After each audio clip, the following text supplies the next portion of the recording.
Hey there, and welcome to the podcast Tiling Connect, hosted by Mark Moskwa. This show is designed to connect people with the best information intended to strengthen the business of tiling. To keep up to date with all the episodes, don't forget to subscribe. Hey everybody, welcome to Tiling Connect. I'm your host, Mark Moskwa. Welcome to today's episode. We have another amazing and awesome guest on with us today, a gentleman by the name of Chris Ayres from Stone and Ceramic Tile Wholesalers. Chris is the general manager, and welcome to the show today, Chris. Thanks, Mark. Appreciate your time, mate, and giving me the opportunity to connect. I think, obviously, the platform that you've created, mate, is a sign of the times. And, mate, I appreciate the time that you're giving me. Mate, you're very welcome, and thanks for that. I really appreciate all and every feedback. It helps us build an even stronger platform. So that's very cool. Well, champion, look, let's dive straight in. Mate, tell me, let's start with you. Tell me about you, tell me about your background and what you're doing today. Yeah, sure. I mean, I honestly, mate, I do like to hide behind the scenes a little bit, but look, a little bit about me. I mean, I've sort of been in the industry pretty much since I got out of school. Started as a paving contractor, many, many moons ago now, but doing supply install for some of the sort of major project home builders around New South Wales. Was Beautiful. Lucky enough to pick up the opportunity with a division of Brickworks, Austral Bricks, and that sort of led me into where I am today, mate, to be honest. I mean, it was a massive learning platform for me with, endless opportunities that, you get your hand in the air and you've got the ability to take. So did that, obviously, took those opportunities. Nice. It was very sort of humble beginnings at Brickworks. I was customer service, answering phones, listening to people complain about not receiving bricks, and walked my way through the journey. I think I was there sort of on 10, 11 years, walked my way through the journey, ended up as National Procurement Manager for one of the divisions, Eureka Tiles. So I think that sort of, led me to who I am today and where I am today. Being, a listed company, it taught me a lot of lessons. And just gave me endless opportunities, which, I think, everyone that was involved at the time for giving me those opportunities. So fantastic, mate. Great. Look, awesome background. And what Brickworks, compared to your current job, what are some of the biggest differences between tile and brick? I mean, I imagine manufacturing would be similar. People are similar. Yeah. Yeah, I mean, the industry is the industry, Mark. I mean, it's building industry. So whether, people are laying bricks or laying tiles, and consumers are generally very similar. And I mean, part of that journey, obviously, Brickworks had a division called Austral Tiles at the time, which has sort of molded and scaped me to where I am. I'm still in the tile division. So there was a bit of exposure to the brick side of it, but it was pretty short term. And then I was sort of led on the journey within the tiles division. So differences, not a lot. As I said, the customer base, the end consumers are all doing the same thing. They're buying tiles to lay, whether that's inside, outside. So learning curves were massive. Yeah, absolutely. Mate, we love learning. It's a 100%. Breakfast of champions. Yeah. Mate, tell me a little bit more about Stone and Ceramic Tile Wholesalers. What's the business's philosophy? How do they approach your market, and what's going on in that business? Yeah, look, I mean, we're babies in the wholesale sector, Mark. Internally, there's loads of experience. I mean, I've obviously been in it since I was a kid. Andre, one of the directors, obviously grew up in the industry. His father sort of started a retail outlet, which sort of grew and grew and grew, got to the point where they started to sort of control their own destiny a little bit in importing their own ranges. Terrific. I mean, from that, obviously, the variety of products that they needed to cater for their clients increased over time. And I suppose that's where the inception of sort of Stone and Ceramics started.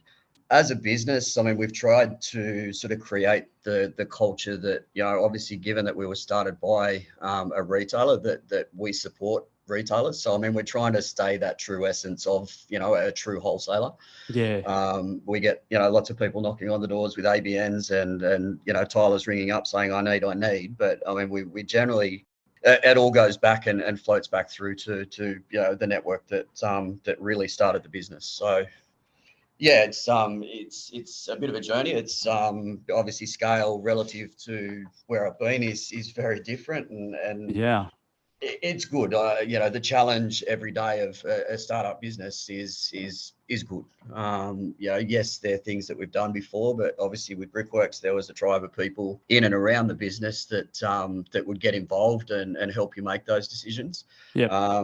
We're a small sort of family business that there's not too many surrounding us to help us make the decision. So it's a sort of hit and stick scenario. They've got to be good. Yeah, that's awesome, man. And a lot of wholesalers that I know of in the industry have got that sort of gold card product that they go to market with. Yep. For their customers. Have you? What's ceramic tile? Stone and ceramic tile wholesalers got in their weaponry that they promote within the industry? Is there a one particular product or a range of products? Yeah, look, it's a tough one, and I sort of, I was thinking about this one. I mean, products that differ from competitors with tiles, it's really difficult, Mark. I mean, factories have got a bit of an open door policy, and really intellectual property and designs don't stay exclusive for a long time. No. There's a lot of copying that's sort of done out in the market, and generally one factory will come up with a cracker of a range. You think, yeah, we're on. It's soon followed by another factory that gets hold of it, another one on top of that, another one on top of that. So, yeah. I mean, where we sort of initially focused was around a couple of ranges. We saw that happen to a couple of ranges. I mean, there's some ranges out there now that are very close. So we sort of sat back and had a bit of a review about where we're heading and where we want to see ourselves in the future. So we've aligned with Onyx, a glass manufacturer out of Spain. Yeah, nice. And we've put a lot of focus and a lot of hard work, mate, from all the crew. It's been a 2-year journey thus far. But it's been challenging, but it's also been rewarding. Cool. It's seen most of the guys start to get around the States that the internal guys that we've got haven't necessarily done that before. So we're encroaching on markets that as a normal tile wholesaler, we probably wouldn't be able to do. But the fact that we've got sort of a brand behind us now in Onyx, we've got the ability to sort of branch out. And I think the beauty of having one of the bigger brands is that an audience generally finds you. So we're dealing with a few customers that realistically, if we were to knock on their door and say, "Here, we've got these tiles," they'd probably close it on us, to be honest. Yeah, right. Yeah. I mean that sort of leads us to Onyx and the focus of the business as current. And moving into to the next few years. I mean, we're sort of solely focused on it. We were given the luxury of sort of exclusivity in New South Wales, basically proved ourselves within the first 6 months, and that opened up Melbourne to us, it opened up Perth to us, it opened up Adelaide to us. So beautiful. It's not something we thought would happen as quickly as it did. Yeah. It's been a challenge in itself. I mean, we had a marketing budget sort of put aside for New South Wales, and we had to, throw that through the roof and throw more money at it. But again, I mean, the hard work and the results are starting to show. Yeah, that's awesome, mate. What's the with Onyx? What is its special characteristic out there for pool applications? What is it? Is there something about this product that a reason why everyone should buy it or have it in their wet area? Yeah, sure. I mean, it's the focus at the moment is in around the swimming pool sector. Obviously, experience gained through time at Brickworks. I mean, we used to produce terracotta tiles. They had accessories that were suited for swimming pools. So I think exposure to where I've been in life, and then sort of recognise that against a brand that we've now got access to. Initially, we've sort of the short-term focus is in around the swimming pool market because it's the perfect product for it. I mean, globally, they're doing resorts all over the world. They're sort of one of the top competitors in every one of the major projects. It's a specialty product, Mark. I mean, it's not for the faint-hearted. It's not for everyone, but it's really refined in terms of manufacturing process and system to cater for a particular market. Yeah. Okay. I mean, would you, and correct me if I'm wrong, would you sort of put this in the same category as like Bazatza, or is that sort of the globally? It's competition, mate. Yeah, 100%. Yeah, I mean, okay. That's the type of product that it is. It does compete with that type of product. Yeah, nice. As a factory, I mean, they pride themselves on being sort of eco-friendly, and whilst the designs and the products available are very flamboyant and very out there, I mean, the presence that's shown is fairly basic, and they come in brown boxes. Yeah. The reason they come in brown boxes is because they break down much quicker than a white box. Yeah, right. The printing on those boxes is plain black ink. The reason for that, obviously, the less ink that's used, then obviously the better for the environment. So yeah, exactly. As a factory, Onyx have heavily invested into technology. The digital print is state of the art. The backing systems that they use, again, are state of the art. Just everything about it sort of tick boxes when we initially started to look at aligning ourselves with someone. Product range, it's endless from our perspective. The ability to focus on the pool market is one thing, but they've got a whole design aspect to them. So geometrical patterns, specialty pieces, there's digital print, hexagons, penny rounds. I mean, we've conservatively started, I think we've got 56 maybe SKU lines at the moment. Wow. There's access to over 1,000 at the factory. So, I mean, really, we're just starting. So, mate, if any of the listeners on the show today want to have a look at Onyx and find it in the marketplace, and we'll put this in the show notes later, of course. Where can they view the products in showrooms? Look, most mum and dad showrooms, Mark, to be honest. Most of the independents. The independents. I mean, we haven't gone for the top tier. We've gone for, again, our humble beginnings as a retailer. That's awesome. That's our approach, and that's our key. We don't want the mum and dads to miss out. They're the ones that support us. Realistically, have supported us all the way through, and that's the focus. Do you have sorry to cut you off? Do you have a dealer locator on your website or anything like that at all, where people can log in and have a look? Not as such, mate. Not as such. No. I mean, if anyone does need to know where to get it, we can definitely sort of forward to a number of places. And again, cool. We've set it up. Yeah. So in most of the independents within certain areas are going to be able to access it, and they've definitely got displays. So. No, nice. I'll put all those details in the show notes at the end of today, and make sure that the contact details and the website details are there for the community to reach out and connect. Absolutely, mate. Should they want to have a look. But mate, let's change gears for a second. You've been in the game a while, and I love talking to people that have been in the industry for many years and decades, of course. Yeah. They always have a lot to share. Tell me, I mean, what gets you excited every day about being in this industry? Again, it's another good question. Mate, I think the fact that we can leave a legacy, Mark. I mean, it might sound silly, but we sort of receive containers every week. We pack pallets every week. I mean, they end up in residential mum and dad homes. They end up in buildings that are scattered throughout sort of New South Wales and now interstate. It's cool. I mean, it really gives us a buzz to be walking through and sort of have that sort of recognition that, wow, that's our product. I mean, we've got a bit of a cool story with that. I mean, me being me, and I've got 3 boys, for those of you that don't know. They're all tilers. Oh, wow. Yeah. So again, what gets me excited is the industry giving so much, and not only to me, but to my family, to the extended families of this business. Yeah. And the cool thing is, I mean, the boys, they're very independent to what we do. I mean, they're sort of work for a bathroom renovator, doing sort of bathroom renos. And, you know, occasionally you get the photo through, Mark, of your boxes basically turning up on one of the sites that's, that's been sold to them by one of our distributors. Mm-hmm. The cool thing about that is I've walked the factory floors in whatever country that may be. So to have it come full circle and then my boys sort of put their hands on it, that's what sort of gets us off. And we all see ourselves as pretty crazy at Stone and Ceramics. I mean, we're pretty passionate about what we do. Yeah. And that's, again, it's just everyone that's here's been in the industry for a long time. And we enjoy what we do, you know, like there's it's not a struggle to come and do what we do because we enjoy it. Yeah, it's awesome. I share a lot of similar, what do you call it? Philosophies around what you're sharing there with the audience.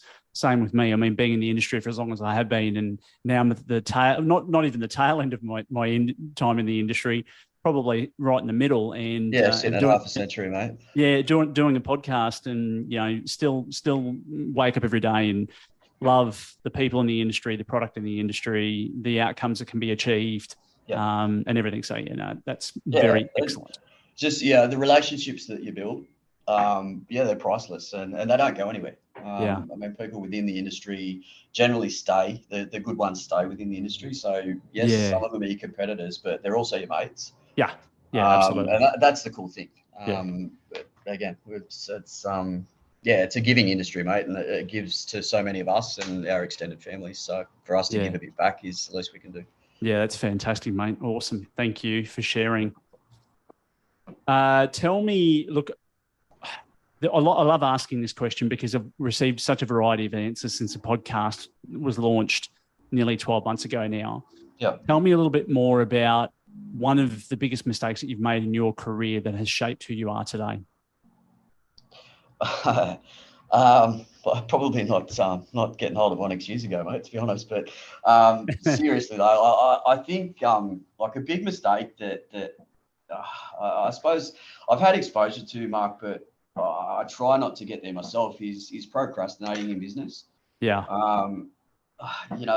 It's a wonderful tool at times because sometimes those gut reactions, can come off, in the wrong manner, and you come off second best. I like to see that, we're pretty intuitive and instinctive. So I think, like if you're going to sit back and procrastinate, you're probably going to miss, a good portion of potentially what you can have. Yeah.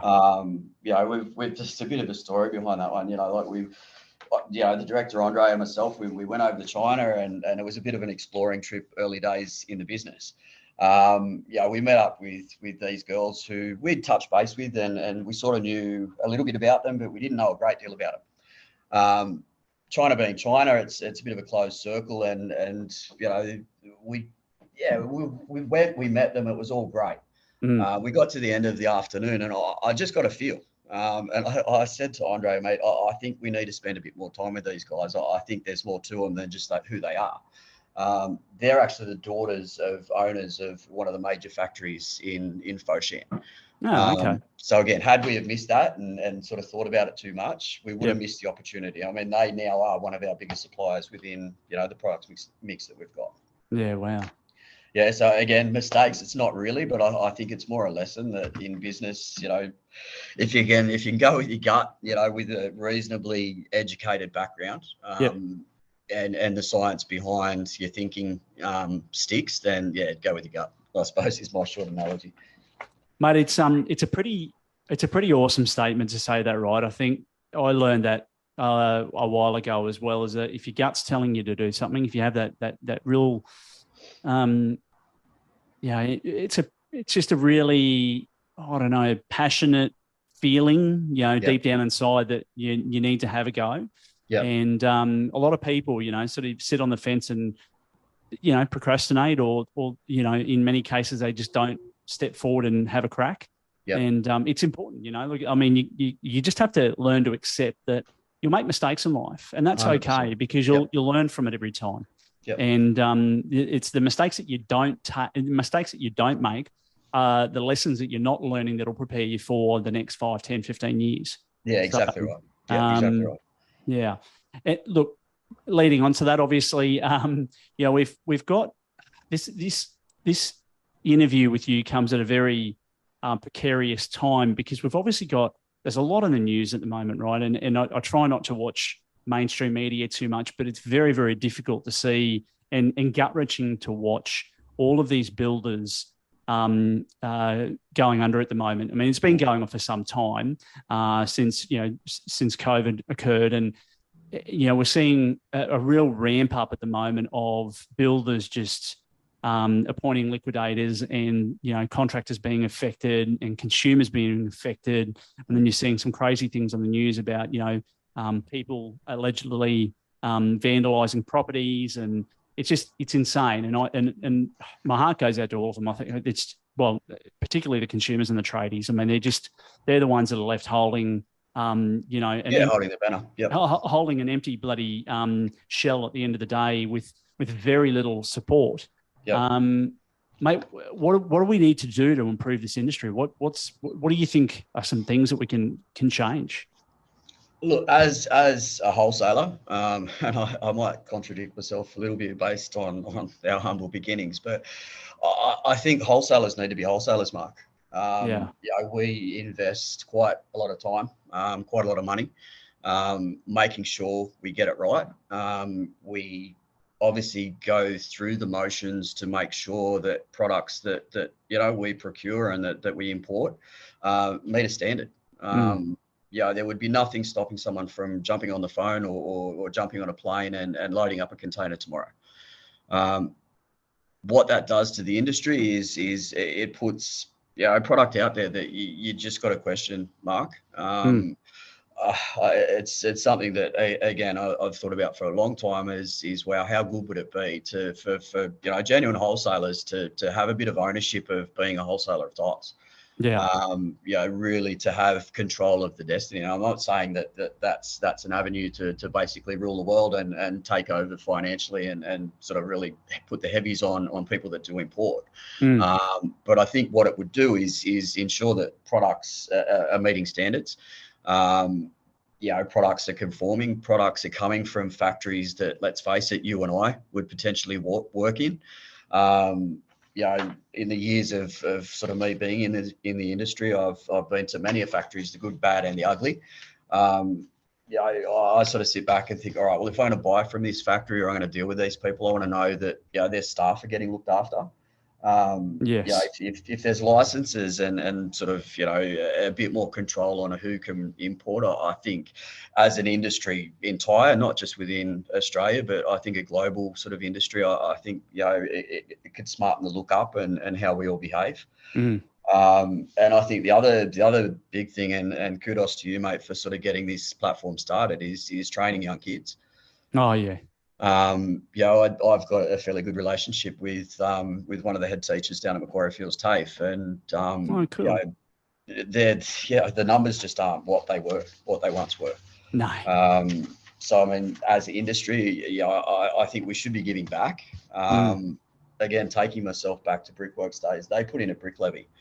For every brick that was sold, a percentage was basically put in a fund that went into training and educating young bricklayers. Yeah. And I think the numbers of young trades went through the roof because of that system. So look, again, I think it's us collectively, giving a little bit back to the industry. Yeah, mate, look, I completely agree. It certainly starts from grassroots level in terms of training and funding, educating, having more conversations around what's going on. It is pretty harrowing at the moment, seeing what's going on, particularly with in Melbourne. I was down there for 10 years, and I worked for an organisation earlier on in the last decade that was a supplier to one of the majors down there, and it's a bit very close to home, but certainly I wish everyone all the best, and I hope that the contractors and the consumers can get some sort of peace of mind at some point very, very quickly. It's important to support them as much as they can. Yep. Yeah, absolutely. And again, I mean, that goes back to my point, Mark. I mean, if us as industry are giving back to industry, I mean, maybe these companies are have got the training to better deal with these sorts of situations and know who they can turn to. Yeah, absolutely. Excellent, mate. Look, I'd love to ask some of these really curly questions because that's just me. Yep. How do you get the best performance out of every day, mate? What's your secret? Again, everyone's going to think I'm an idiot on this one, mate. But I've got a bit of a funny one, mate. If I get up late, Mark, I've got a headache all day, and I'm absolutely hopeless. I come in, I'm grumpy. I think for me, again, it goes back to the days when I was out on the tools, mate. If I'm not sort of up and about by 6 and at work by 6:30, 6:30, I mean, I'm a lunatic. There's days where I'm here at 4 o'clock in the morning. But again, it's because I'm passionate about what I do. I'm passionate about the business and industry. So, I mean, how do I get the best out of my day, mate? It's to turn up early, to be honest. Yep. And the flow is much better. Again, the good people that we've got, we're blessed. I mean, we're not clock watchers. The guys are here. They obviously get paid their wage and that's fine. But, they come in on weekends. And I think just creating a culture of we're all in it together helps the best part of the day be every part of the day, rather than sort of singling it down to one event. I think it's just you create that culture that everyone wants to be here and the whole day's fun. Excellent, man. That's good. And I meant to ask this before, Chris. When you were talking, we touched on training a couple of times and the importance of it, particularly in the building and construction industry. Do you guys offer any training with your product? Is that something that people can get access to? Yeah, look, obviously the reps that are out seeing our customers, they're out sort of educating every day. It's talking to people. It's not only just the customers, it's their customers. I mean, we'll talk to whoever we need to talk to tell them what we do and how good we are at it. But we also, we drop quite a bit of money in SPASA, which is a sort of national organisation, which predominantly is around the swimming pool market, Mark. Okay. I said before we're a true wholesaler and stick to that. But we participate in the exhibitions that they have.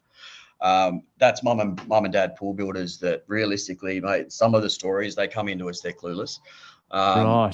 They want this, they want that, they want this, they want that. And that's cool. And we're there at those events to educate those people, the hows and whys. Yep. So, education, we see it as an everyday thing. We sort of invest quite a bit of money in those events to make sure that, people building pools, in particular, when we're looking at the Onyx product, that people building pools are educated as to what to use. We always gear them towards systems as opposed to just, you can use this or you can use that. Again, sort of bit of work in the background. Most of the adhesive companies endorse the product, endorse the systems around the product. So it's us sharing that information with our clients because let's face it, I mean, most of the resellers have got their alliances with adhesive companies. It's up to us to sort of join the dots and tick the boxes to ensure that we can cater for all as opposed to just catering for one. Yeah, cool, fantastic, man. Thank you. And I've got one final question before we jump into our fast track questions today. And fast track questions are a lot of fun. Yep.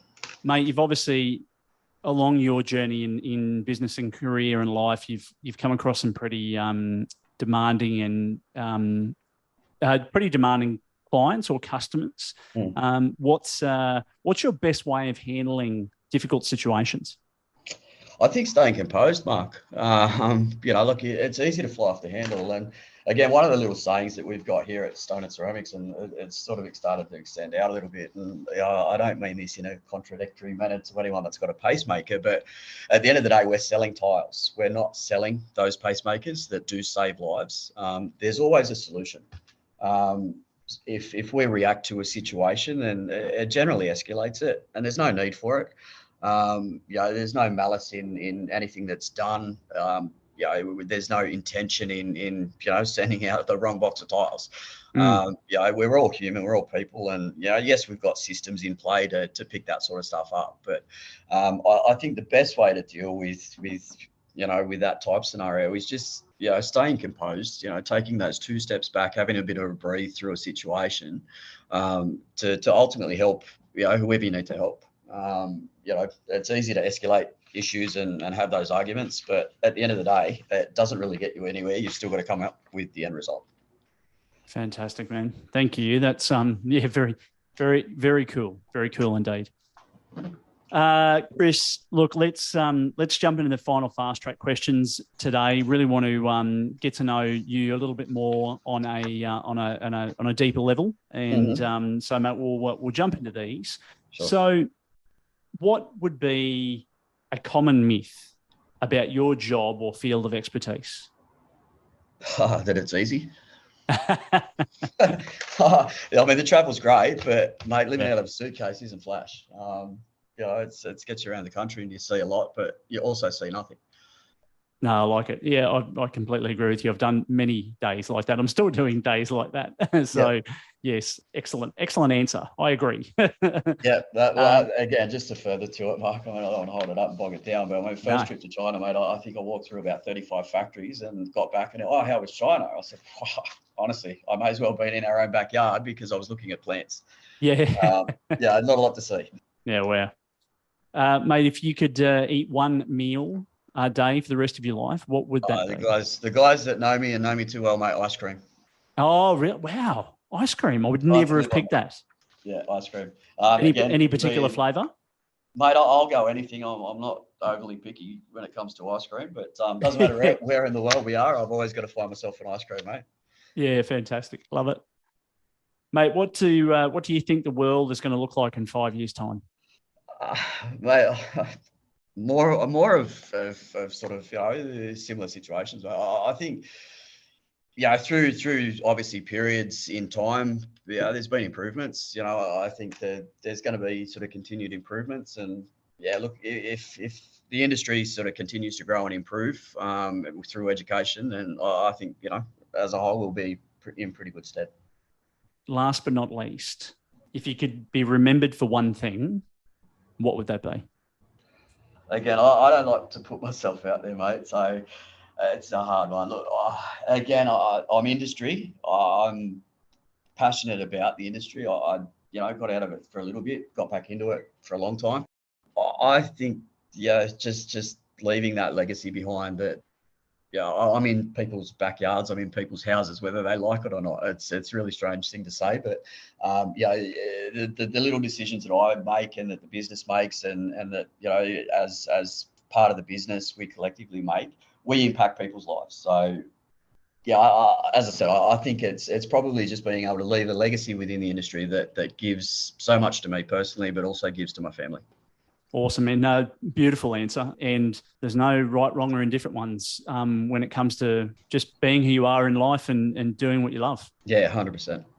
Well, Chris, mate, you've been bloody fantastic today, mate. Thank you so much for jumping on and chatting with us. We're definitely going to share in the show notes contact details of the business Stone and Ceramic Tile Wholesalers and yourself, so that we get that right. What's the best way for them to, if there's anyone wants to connect with you directly or the business, how do they do that?